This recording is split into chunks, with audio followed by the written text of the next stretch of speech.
क्या हो रहा है? आप अमीरा से मिन्नतें करती नजर आ रही हैं एक तरीके से अरमान के लिए।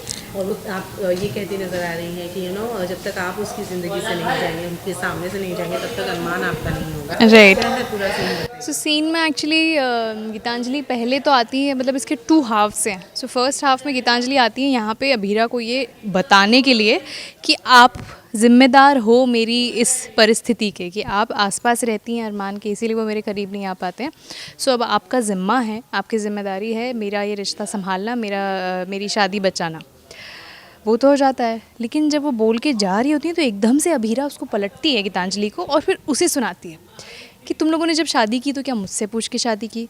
जो अब मुझसे तुम कह रही हो कि तुम्हारी जिम्मेदारी है ये सब संभालना, या फिर क्या मुझे बताया गया था इस बारे में? वो सारे फैक्ट्स स्पिट करती हैं अभीरा उनके सामने, बैक टू बैक, जिसके बारे में गीतांजलि अवेयर तो है, लेकिन कहीं ना कहीं उसको फेस नहीं करती हैं। कहीं ना कहीं आज तक किसी ने उतना स्ट्रेट अरमान ने कहा है हाँ, लेकिन अभीरा ने या किसी और ने नहीं कहा। और अभीरा से ये सब सुनना तो फिर उसके लिए बहुत बड़ा एक आई ओपनर हो गया है। देन वो जब अभीरा वहाँ से सुना के जा रही होती हैं कि अपने आप को विक्टिमाइज़ करना बंद कर दो और अपना स्टैंड लो इस चीज़ के लिए, कि किसी वजह से तो आपने शादी की होगी तो उस वजह के लिए स्टैंड लो, अपना रिश्ता सुधारो, खुद से चीज़ों को हाथ में लो।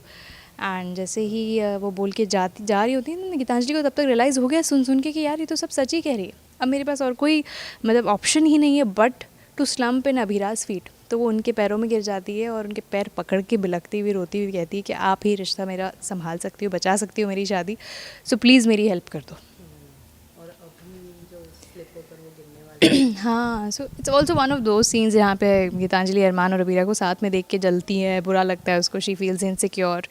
तो वही चल रहा है कि यहाँ पे अबीरा फिसलने वाली होती है, बाथरूम का सीन है ऑब्वियसली, तो अरमान उन्हें पकड़ते हैं एंड वो इतना क्लोज आ जाते हैं उस मोमेंट में कि जब वो मोमेंट उनका चल रहा होता है इतने में वहाँ गीतांजलि आ जाती है बीच में, कबाब में हड्डी बनने एज़ यूजुअल। तो ये जब हड्डी वहाँ पहुँचती है तो वो देखती है कि ये लोग वापस से वैसे ही उस क्लोज एक वो पोजीशन में है, एक दूसरे को होल्ड करके। सो गीतांजलि को बहुत बुरा लगता है एंड अभीरा और अरमान जैसे ही नोटिस करते हैं कि गीतांजलि यहाँ है तो वो एकदम से सक पका जाते हैं, उठ के जाने ही लगते हैं, निकलने लगते हैं वहाँ से। तो अभीरा तो चली जाती है, अरमान को गीतांजलि शायद कहती हैं कि आई होप कि आपका सिर्फ पैर ही फिसला था, ताना मारती है वो कि मतलब कहीं दिल तो नहीं फिसला। तो इट्स दैट।